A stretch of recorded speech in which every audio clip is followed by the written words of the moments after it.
জুলাই আগস্টের গণ অভ্যুত্থানের যে সংক্ষিপ্ত চিত্র তুলে ধরলেন, যার সার কথা হচ্ছে সাদিক কায়েম, শিবির এরাই সমন্বয়কদের সমন্বয়ক, মাস্টার মাইন্ড, যদিও তিনি এ ধরনের কোনো শব্দ ব্যবহার করেননি। দর্শক, এর তাৎপর্য কি? জুলকারনাইন স্যার এই কাজটা কেনই বা করলেন? এর ফলে চারদিকে তো তোলপাড় শুরু হয়ে গিয়েছে। বিশেষ করে দুইটা ঘটনা সন্দেহ করা হচ্ছে। এক, ছাত্রদের যে নতুন দল হতে যাচ্ছে সেই দলের ক্রেডিবিলিটি 60-70% খেয়ে দিয়েছেন জুলকারনাইন স্যার। কারণ 24-এর স্পিরিট ধারণ করে, 24-এর ক্রেডিট নিয়ে, 24-এর গণঅভ্যুত্থান ভিত্তিক বা 24-এর গণবিপ্লবের উপর ভিত্তি করেই ছাত্রদের নতুন দল হতে যাচ্ছে। সেক্ষেত্রে মূল ক্রেডিট যদি শিবিরের উপর চলে যায়, তাহলে তো ছাত্রদের এই দল করার নৈতিক ভিত্তিটাই দুর্বল হয়ে যায়। মাহফুজ, নাহিদ বা বড় বড় ফিগার, বিশেষ করে নাহিদ দলের প্রধান হতে যাচ্ছেন, তো নাহিদকে যেভাবে উপস্থাপন করা হয়েছে তাতে তো 24 ভিত্তিক দল হলে তার প্রধান হওয়া উচিত সাদিক কায়েম, নাহলে তো জনগণ এটা ভালোভাবে গ্রহণ করবে না। নতুন দলের রাজনীতি অনেকাংশে শেষ করে দিয়েছেন কিনা জুলকারনাইন স্যার, এই প্রশ্ন সামনে এসেছে। জুলকারনাইন স্যারের কাউন্টার ন্যারেটিভ তৈরি করার চেষ্টা হচ্ছে বিভিন্ন জায়গা থেকে, আমরা আসবো সেদিকে। আরেকটা বিষয় হচ্ছে যে অনেকে অভিযোগ করছেন যে সেনাবাহিনী, ডেইলি স্টার এদেরকে নরমালাইজড করার একটা প্রজেক্টও হতে পারে। এটা কিভাবে? সেনাবাহিনীর অনেক বিতর্কিত দিক আছে, যেমন আয়নাঘর পরিদর্শন করতে দেয়নি, এই অভিযোগ তাদের বিরুদ্ধে আছে। তো সেনাবাহিনীর ইমেজ খারাপ, অতএব জুলাই বিপ্লবে সেনাবাহিনীর অবদানটাকে একটু সামনে এনে তাদের ইমেজ বিল্ড আপ করা যায় কিনা, সেই চেষ্টা জুলকারনাইন স্যারের পক্ষ থেকে হতে পারে। আসলে এইটা কিনা আমরা সেদিকে আসছি। কারণ সাদিক কায়েম কিংবা শিবিরকে যে ক্রেডিট দিয়েছেন বা যে লেখা লিখেছেন 4 পর্বের, অতি সূক্ষ্মভাবে সেনাবাহিনীর অবদানটা সেখানে উঠে এসেছে, যে এক দফা সেনাবাহিনীর কনসেন্ট ছিল বা ইত্যাদি ইত্যাদি, আমরা সেদিকেও আসব। অথবা কেন লিখেছেন, তার উদ্দেশ্যটা কি? এক রহস্যময় নারী সাংবাদিকের কথা বলা হয়েছে বা নারী চরিত্র। ওই নারী চরিত্র অনেকে বলছেন যে ডেইলি স্টারের এক নারী সাংবাদিক। তাহলে যেখানে দিল্লি স্টার, ডেইলি স্টার এদের বিরুদ্ধে জনগণের ক্ষোভ, তো সেখানে আন্দোলনের one of the master minds হিসাবে, রহস্যময় চরিত্র হিসাবে ডেইলি স্টার একজন সাংবাদিককে দেখানো মানে ডেইলি স্টারকে সোসাইটিতে নর্মালাইজ করা বা ইসলামপন্থীদের মধ্যে নর্মালাইজ করা, বিষয়টা এরকম হয় কিনা, এই প্রশ্নগুলো কিন্তু অত্যন্ত গুরুত্বের সাথে দেখা উচিত। প্রথমে আমি যেটা বলতে চাই, জুলকারনাইন স্যার যে লেখা লিখেছেন এটা এস্টাবলিশড হয়ে গিয়েছে। আপনি যতই চেষ্টা করেন এটা খণ্ডন করতে পারবেন না, কারণ এটা ফ্যাক্ট। এর কাউন্টার ন্যারেটিভ অনেকে চেষ্টা করছে। ফাহাম আব্দুল সালাম যে মাঠে নামবেন মুহূর্তের মধ্যে, এটা আমরা আগেই জানতাম, কারণ বিএনপিকে কোনো ক্রেডিট দেওয়া হয়নি, বিএনপির কোনো স্টেক এখানে নেই। অতএব এটাকে হালকা করার চেষ্টা যে ফাহাম আব্দুল সালামরা করবেন, এতে কোনো সন্দেহই ছিল না। তো আমাদের ধারণা অনুযায়ী মুহূর্তের মধ্যেই ফাহাম আব্দুল সালাম লাইমলাইটে এসেছেন। তিনি হালকা করে একটু কাউন্টার ন্যারেটিভ এস্টাবলিশ করার চেষ্টা করেছেন, কিন্তু এগুলো কিন্তু হালে পানি পায় না। ছাত্রদলের লোকজন শেয়ার করছে ফাহাম আব্দুল সালামের লেখা, কিন্তু দেখেন জুলকারনাইন স্যারকে যদি আপনাকে রিফিউট করতে হয়, তাহলে স্যার যেরকম ডেট টাইম 11:59 কোন জায়গায় কি এক্স্যাক্টলি বলেছে, আপনি পারলে এইভাবে আরেকটা ইতিহাস, হ্যাঁ ইতিহাসে অনেক দিক আছে, সাদিক কায়েম শিবিরকে নিয়ে বা সমন্বয়কদের নিয়ে, যে এটা একটা দিক, আরো এরকম হাজারো দিক আছে। আপনি পারলে ওইভাবে নিয়ে আসেন, আপনি পারবেন এরকম এক্সাক্ট ডেট টাইম সহ আরো হিস্ট্রি নিয়ে আসতে পারবেন, কিন্তু জুলকারনাইন স্যারকে রিফিউট করতে পারবেন না। যেটা নিয়ে আসতে পারবেন সেটা সাদিক কায়েমদেরকে লেজিটিমেটই করবে, সাদিক কায়েমদেরকে রিফিউট করবে না। অতএব ভাষা ভাষা কথা যতই বলেন যে আন্দোলন সবার, মানে ফাহাম আব্দুল সালামের কথা এরকম যে বিশেষ কাউকে ক্রেডিট বা মাস্টার মাইন্ড, এরকম না, আন্দোলন সবার, অ্যাজ ইফ যে কিছু না, কেউ কোনো আন্দোলন করেনি, ওটা নির্বাচনের জন্য হয়েছে, দ্রুত নির্বাচন দিয়ে দাও, মানে ফাহাম আব্দুল সালামের কথাটা এরকম হালকা হয়ে গেছে, ওটা জনগণ খায়নি। আর স্যারের যে লেখা একেবারে এক্সাক্ট টাইম ফ্রেমিং সহ, এখন পর্যন্ত কোনো কাউন্টার ন্যারেটিভ ওইভাবে আসেনি। যেটা আসছে সেটা ভাষা কথা, ওটা গালির মতো, ওগুলোর কোনো ভ্যালু নেই। এভাবে একটা একাডেমিক সাইট যেটা করছে এটা একাডেমিক রিসার্চ টাইপের পরে, এবং ইংরেজিতে লেখার একটা উদ্দেশ্য আছে ডেফিনেটলি, এটা ইন্টারন্যাশনাল এস্টাবলিশড হবে, এটা কোডিফিকেশন হবে। তো এর ধারে কাছে এখন পর্যন্ত পাল্টা কেউ কিছু উপস্থাপন করতে পারেনি। অতএব বিয়ন্ড রিজনেবল ডাউট জুলকারনাইন স্যারের লেখাটাকে আপনাকে সত্য ধরে নিতে হবে এক্স্যাক্টলি ওই টাইমে।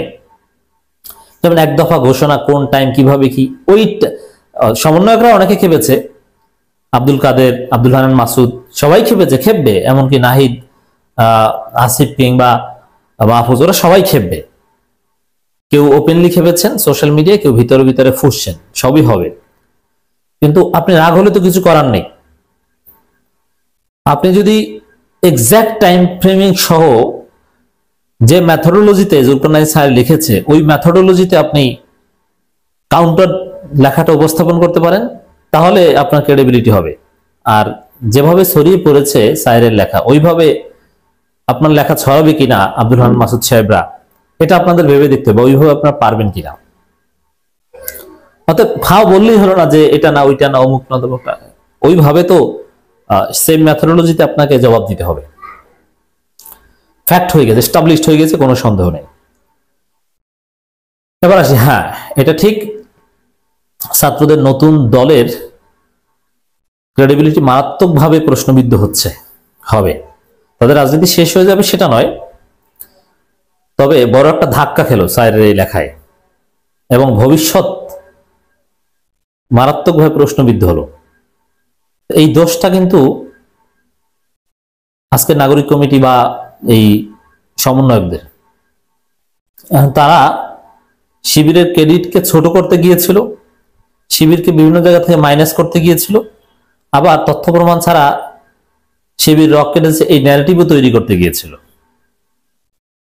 এই অতি চালাকিটা যদি না করত, বরং কে সাবেক শিবির বা কে ইনক্লুসিভ দল করার পক্ষে যদি থাকতো, নিজেরা নিজেদেরকে মাস্টার মাইন্ড হিসেবে আখ্যায়িত করে শিবিরকে ছোট করার চেষ্টা যদি না করতো, তাহলে স্যার এভাবে আপনাদেরকে হয়তো বা খেয়ে দিত না। হয়তো আপনাদের চালাকির কারণে আপনার বড় একটা ধাক্কা খেলেন। রাজনীতির শেষ কথা বলবো না, কারণ এরকমও তো হতে পারে। যেমন দেখেন, সাদিক কায়েম ক্রেডিট পেয়েছে, এতে সাদিক কায়েমের তেমন কোনো লাভ নেই। কারণ সাদিক কায়েম যদি জামাত ইসলামী করেন, তাহলে সাদিক কায়েম জামাত নেতাদের অন্ধ আনুগত্য করে রোকন হয়ে জিহুজুর মার্কা পলিটিক্স যদি না করতে পারে, তাহলে সাদিক কায়েমের কোনো ভবিষ্যৎ নাই জামাতের রাজনীতিতে।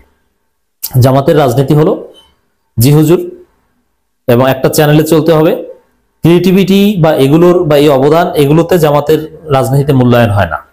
হ্যাঁ, জামাত ওভারঅল বা শিবির ক্রেডিট পাবে, কিন্তু ব্যক্তি সাদিক কায়েমের কোনো লাভ নেই।